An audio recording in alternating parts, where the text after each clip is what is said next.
Mga buddy, hanggang dito na lang po, okay na po yan. At marami porta sa page na ito. At sana ay meron. So yun, magandang araw sa inyong lahat mga buddy, what's up? So ngayon meron tayong trouble dito, international. At nakaalis on automatic transmission po ito.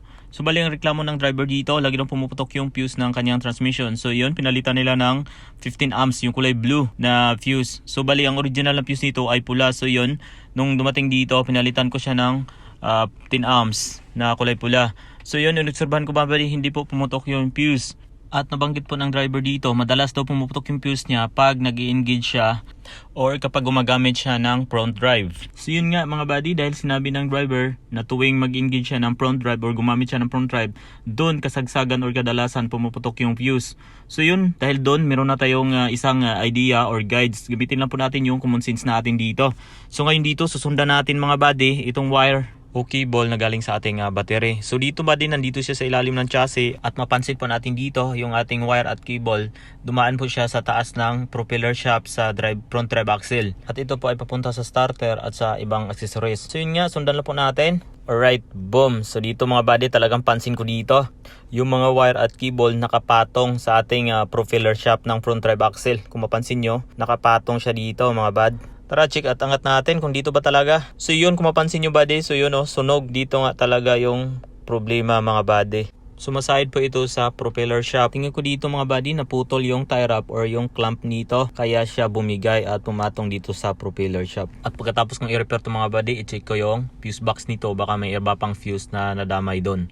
At saka swerte ito mga buddy dahil hindi ito nasunog yung buong sasakyan dahil dito. Sa hindi pa po nakakaalam, ang sasakyan po ay naka-body ground po siya. Kaya pag positive dumidikit sa body, talagang mag-spark po talaga siya mga buddy dahil naka-body ground.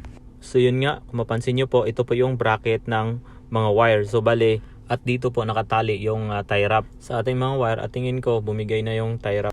So yun mga buddy, palala lang kung mag-repair kayo ng mga wire gaya ng gagawin ko dito, malaking repair to at saka malaking cable mga buddy, kailangan nating tanggalin yung ground side ng ating battery. So mapansin nyo dito mga buddy, tinanggal ko na siya para safety. At baka po may tanong nyo bakit tatlo po yung battery dito. Yes, tatlo po ang battery dito or meron po din apat. Naka-parallel connection po ito mga buddy. At yung output po nito ay 12 volts. 12 volts lang mga buddy.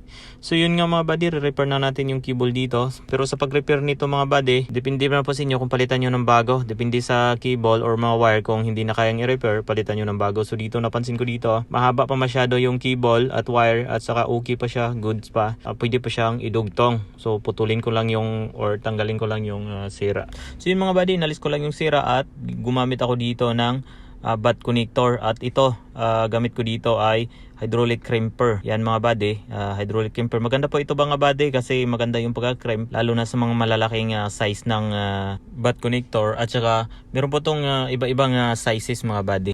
At tapos ko na po itong na-crimp. Kung mapansin nyo mga buddy, maganda yung pagka-crimp niya. Talagang solido. At saka gagamit tayo dito ng swing tube para protect ng kalawang at saka yung current leak. Dito mga buddy, iinitin lang natin dito. So gamit ko dito ay Torx para medyo matunaw siya at kakapit siya doon sa ating butt connector at sa ating wire. So yun nga mga buddy, tapos ko na pong i-repair yung mga wire dito. At saka mga buddy, paalala ko lang sa mga buddy, pag nag-repair kayo ng mga wire, lagyan yung lagyan ng protection mga buddy, gaya dito sa gagamitin ko na wire loom. Talagang ito ay nagpo-protect ng ating wire para iwas sa mga gas-gas tsaka sa mga init. At makikita nyo dito mga buddy, ay binalot ko siya ng wire loom. At paggamit po pala ng wire loom mga buddy, depende po sa size ng babalutin yung mga buddy. Meron pong sizes yan para maganda. So alright mga buddy, nalagay ko na dito yung mga cable at saka wire. At na-secure ko na po siya ng mga tie wrap. So kung mapansin yung mga buddy, talagang nakataling-tali na ng mga tie wrap mga buddy. At tigda dalawa pong tie wrap ang gamit ko dito para sure talaga tayo na secure at hindi maputol.